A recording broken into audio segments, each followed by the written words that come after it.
everyone. My name is Terry. Hi, Terry. Hi. Glad to be here. Welcome to the meeting of the minds. We have a very special speaker this evening, Jaime Manfra, who will be speaking on moving spiritual mountains through loving kindness. Jaime was raised in two different religions, with her father as a Baha'i, and she went to church with her mother on a regular basis. And when she turned 15, she declared herself a Baha'i.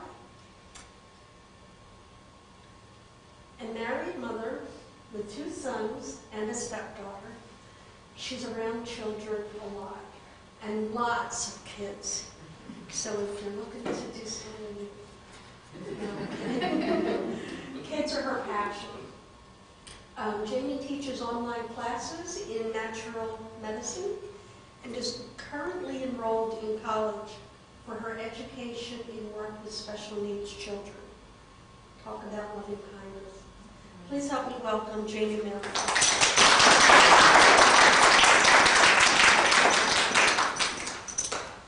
Thank you for that warm welcome, and I'm actually very humbled and extremely happy to be here. This has been a great season of my life since I've been so involved in all the kids and the community and everything. It's been really fantastic. So it's a whirlwind of activity, so I apologize in advance if I speak quickly or seem overly enthusiastic, because when you're around kids, you tend to be that way. But I actually wanted to say, I want to start with a small presentation about what I found that has worked for me as far as helping kind of shape and change people's lives a little bit, which is an honor to do so as well. And then I'd like to open it up to questions, and I'm happy to answer questions about Baha'i faith, religion, general, whatever questions you have about what I present also. So that part will be different.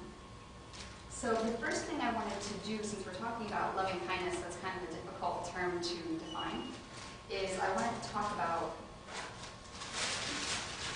there we go, I wanted to talk about kind of the dual nature of humanity and the dual nature of the world. So if I were to say that the world and human beings, oh, look at me back. No. Scott's here. So if I were to say that the world or human beings are made up of two natures, one physical and one spiritual, could we all basically agree on that? Essentially, okay, good. Then no one will be offended by what I have to say. All right, so we're looking at a spiritual and a physical nature of human beings. I want to paraphrase the presentation that I'm going to give addresses the spiritual nature of human beings. So the thing that I found the most valuable when dealing with people is when I finally understood that the body dies and the soul moves on. So you can never be judgmental based on what you're looking at. And when you extend loving kindness to someone, you're extending it to their soul. We have to identify people as human souls. So first we'll talk about things that are visible and things that are invisible. Because there are things in the world that are both seen and unseen. Okay. Because, spell check comes in handy. So things that would be visible, we can say essentially that the eyes are visible, correct? That's things that you can see on people, all right. But we know that sight is not necessarily visible, correct? Because it happens, but we don't see it happening, but we know that we see things through the tool of our eyes. So here we have sight. So we can say that the ears are visible. So can someone give me the invisible? Hearing, you're correct. That's right. Now something that pertains to nature, we can say that something that would be visible would be leaves. And then I ask you to consider for a moment that wind, correct, is invisible. So you only see wind when it moves through things. Okay. So loving kindness, I'm going to say, is like the wind. It's not something that you can see until it moves someone. So you can even liken that a bit unto God and the Holy Spirit. People could argue the existence of God and that you can't see Him. But I would argue that there are a lot of things that you can't see that that we know are right, that we know are real. You know, so we're going to use wind as our example for loving kindness. So the first thing I would say is the most important to keep in mind with loving kindness as far as changing lives is to do away with any judgment or pretense as far as how people look. So I look at everyone like they're a human soul. And the figure that I use for that is a heart. So when I see people, I see a heart. And that gets you past the first block that you usually have. Many people would ask, well, how do you show loving kindness? So do you give to charity? Do you donate? You know, what do you do? And I would say all of the above fall into the category of loving kindness. Loving kindness is like planting seeds. So I'm going to give Terry a pretend seed, and then we're going to come check on that seed in a little bit. One of the essential components of showing loving kindness is that you're showing kindness to people out of the love for God, or if you don't believe in God, just the love for another human being, because they essentially are no different than you. If they have a soul, if they have a spirit, even just a human body, there's the same issue. So we show the love for people because we love God, and God created people, so we love people. Now, it's important when you're being kind to someone and giving someone some kindness that you're doing it from the goodness of your heart. And that means not being invested or attached to the outcome. So that would mean, did that seed blossom yet? Feed it some back. That's what we don't want to do. Constantly go back checking on your garden. Because planting seeds or showing kindness, a gardener can plant a seed, but essentially it's not up to him whether or not that seed blossoms. The blossoming of the seed is dependent upon the conditions of the garden, and that means the conditions of the heart or the soul that you planted the seed in. And that is contingent upon God. So when you're being kind to someone, and you're helping them with money, or you're helping them with encouragement, right, helping them with service, even though at first it doesn't appear that you're having an effect, you have to remember that that's not up to you. Because years down the road, and I've seen it happen, years down the road you never know, the conditions in that human soul might become just right, and that kindness is remembered, and that person is moved. When? Yeah. And that's where the loving kindness thing really comes to fruition. So I've always been told you have to walk the spiritual path with practical feet. So the question I get quite a bit, because I try and help neighbors as much as I can. We have a really good neighborhood. And some people are in need. There are people that are out of work, people are unemployed out of work, people that don't have vehicles. There's a lot of need and a lot of people that are hurting. So we live in a middle-class neighborhood, and I see a lot of that. So I'm asked quite a bit, well, how much is too much help? At what point do you stop helping someone? You know, if you've been helping someone for a very long time, you don't see any real progress in their lives. At what point do you stop and say, you're not moving along as quickly as I would like you to. I'm going to go give my help to someone else. And my answer to that is that you don't. You don't.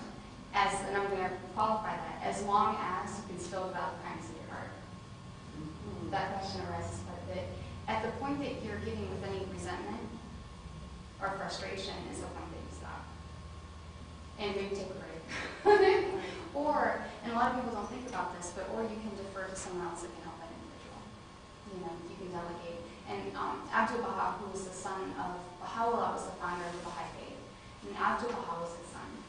And Abdu'l-Baha was excellent at teaching the tenets from Baha'u'llah, teaching the teachings and revelations of Baha'u'llah, who again was the founder of the Baha'i faith.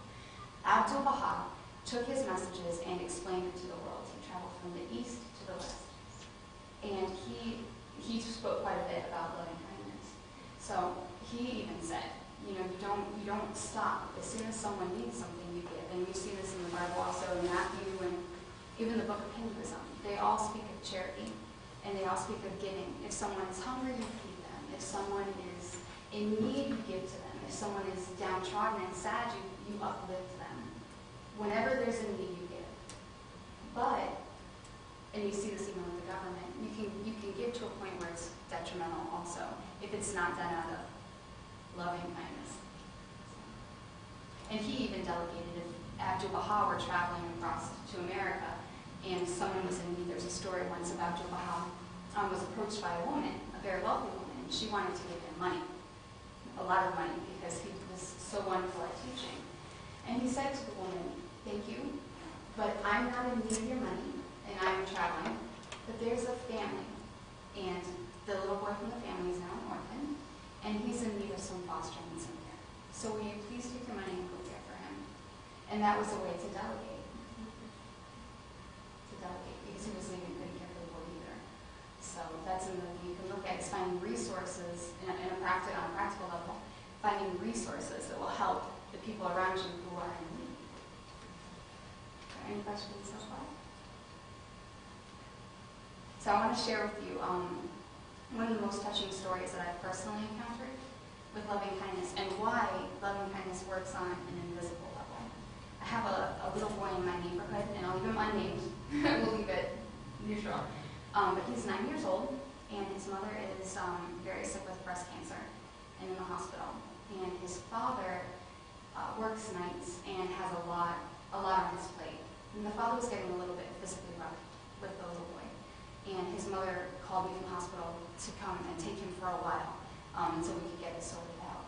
So the little boy stayed with me for about a month. And in that time period, I brought him into children's classes and things, and he's got to know about all the fun and the goodness that he's experiencing. But in that time that he was with me, we prayed every night for spiritual growth for his father, of course, and healing, of course, for his mom, and protection for him. And within a month, the situation had resolved to where the father agreed to go to counseling with his son, which was a huge relief to me, because I have 2 boys already, and it was getting a little crazy in the house. But the way that situation could have gone could have been very bad. He could have been taken into foster care, which is not always the best option, or could have remained with the father as well. And the only thing I can attribute that to is the amount of prayers that were said, because the entire community was praying for him. The amount of prayers that were said, and my husband having the kindness in his heart also to welcome this little boy into our home. Because of that, I couldn't have done it either. So through the support of people in the community and the prayers, unprompted, the father came to the resolution of agreeing to counseling. And as it is right now, the mother's still very sick, but so far, and I have this little boy still in my house every afternoon to keep an eye on him. But he's not afraid to go with his dad anymore. Yeah, and to me, that's the biggest gift. To have him at my house for a couple hours in the afternoon, and when it's time for his dad to come, he's not crying and wanting to go back into my home. He goes with his dad. So it really is. It's amazing. It really is. And it was a great experience for the kids also, my kids and the kids that were involved in the situation. So again, that's something that there's no real explanation for, except perhaps the power of prayer. I believe that was the power of prayer and God and the Holy Spirit prompting like wind to move the Father's heart.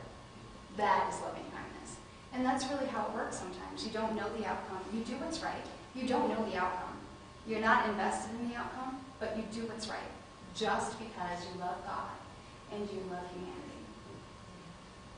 And you'll end up with results, but you can't check your seeds. Because sometimes you get frustrated and you want your seeds back. That's not good. You can never go back and check your seeds. Just water them. Yes, just water them. No, that's a good point. That's a very good point. Yeah, because gardeners take very good care of the gardens. You have to go back and offer water. Definitely, I agree. And encouragement. So, but I think a lot of times too, when we're talking about loving kindness or donating or charity, the reason I used one of the little boys in my neighborhood was to show on a spiritual level how loving kindness can make a difference. It didn't take a great sum of money. It didn't take a huge charity project, that was organized. I didn't need an organization to fund in order to do it. We used some art supplies, but we always do it in my house. But there was no real, organizing, just was plopped in my lap. And those opportunities can pop up everywhere. Which brings me to the next part of what I wanted to say. So we would want to know then, of course, how in a practical way do we prepare ourselves to seize these types of opportunities? Because we would all agree that people have free will. And we agree on that for the most part? Okay, so for the most part, we there's a divine plan. There are things that are out of our control. There are like illness, trauma, accidents, things like that. But as far as what you think about on a daily basis and what you talk about on a daily basis, those things are in our control. And so much of free will and seizing the opportunities that present to help people are contingent upon your thoughts. What are your thoughts focused on? You can be focused on the material world. You can be focused on things that are evil and things that are sad. You can be focused on society, the ills of society, addictions, everything that's base and dark in the world.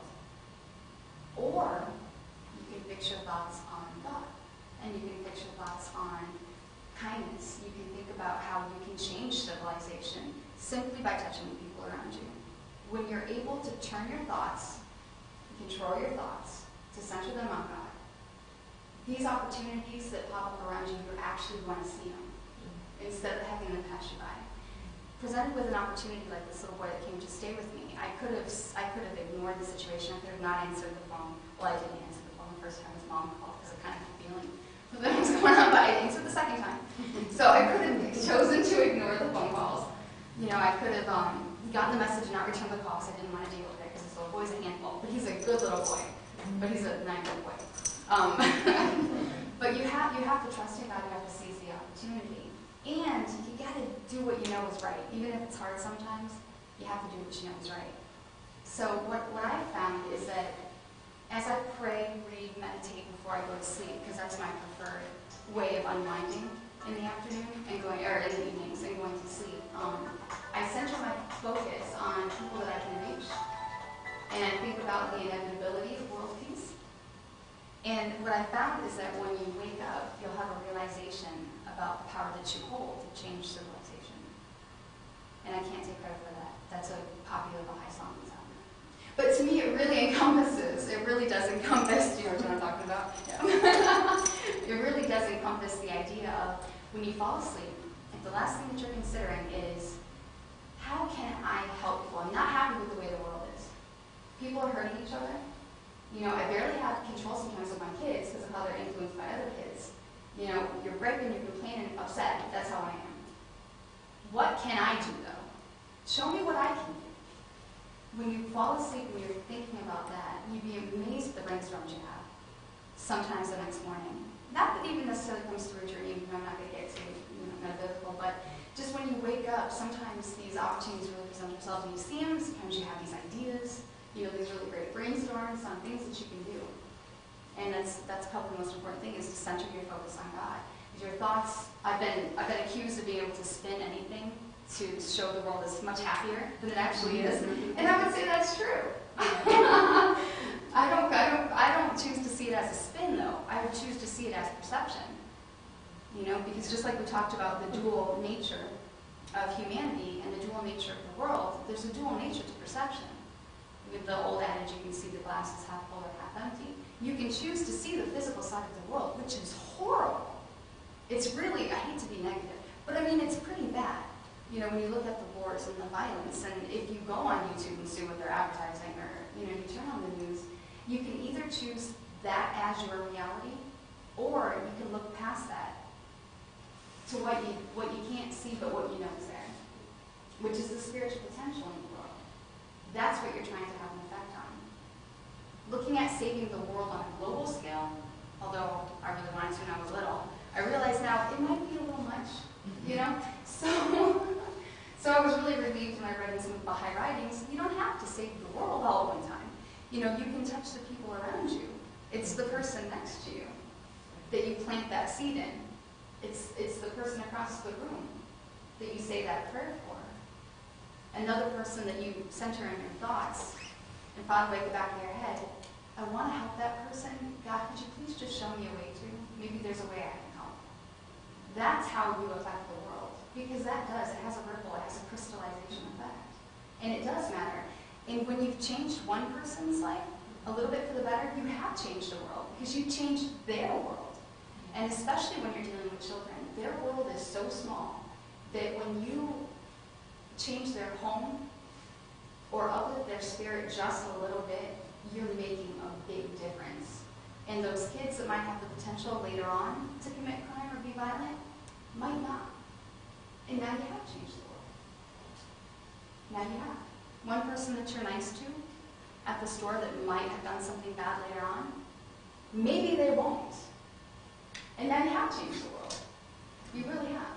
How many times have you walked away from a grocery store or someplace random and someone had just done something nice for you and it really mattered and you walked away from it and you remember that person?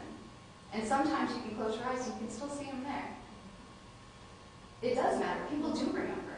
People do pay attention to each other. They really do. I had a man the other day, I had a full shopping cart and I put all his groceries away and then I put my 3-year-old in the back seat and he said, "I'll take that for you."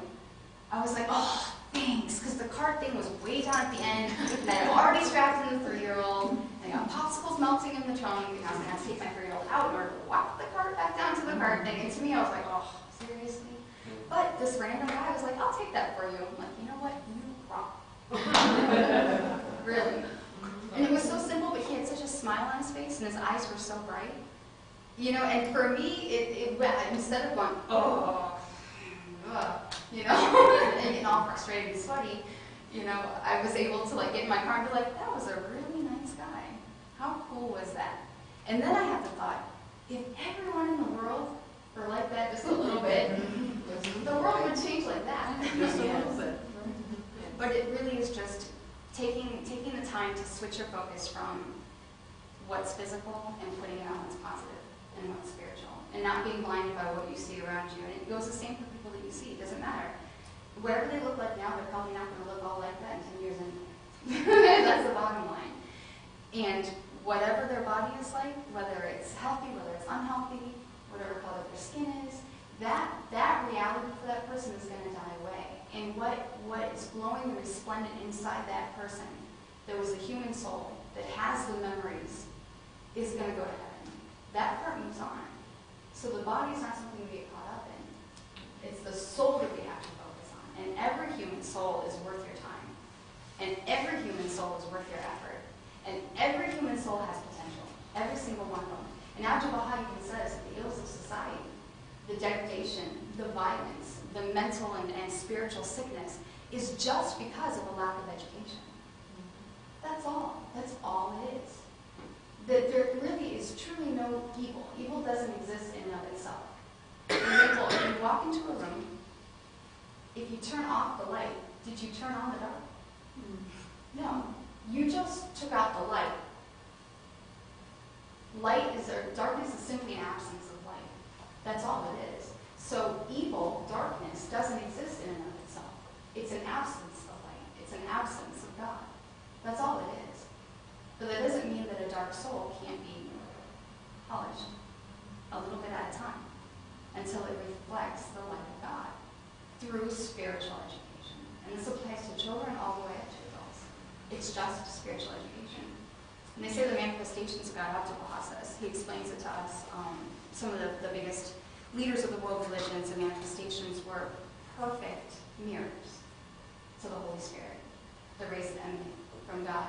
They were absolutely perfect mirrors, and they reflected the light of God so purely and perfectly that the miracle they gave to humanity was their religion. The miracle from Christ wasn't necessarily the physical eyes that he was able to heal, because those eyes die anyway. That was a temporary gift. So if you take it as not so literal meaning, his gift and his miracle for humanity was Christianity. Because after Christ's body passed away and his soul was released and his spirit was released to be resplendent in the world, that message of Christianity spread like wildfire. And it took Moses with it in the Old Testament of the Bible. That was the miracle and that was the gift. So even the souls of the manifestations of God were as perfect mirrors and they were bright light. That's not to say that human souls, regular human souls without us, even the dark ones can't be polished a little bit at a time. So even people who you think there's no hope for, that concern you a little bit, you can't judge them. You have to put effort into it. But again, I'll paraphrase that with, you have to walk the spiritual life with practical feet. You do have to be careful who you bring into your circle. As far as, especially if you have children with you, you have to exercise some wisdom. But that just creates, more opportunities to get creative on how you help people. You always have to forever expand your mind. So to conclude all of that, my biggest point for myself that really helped me, I think, to gain more understanding about dealing with people, and that set me free from any concerns about the physical world or physical bodies, is to understand that people are souls. That's who they are.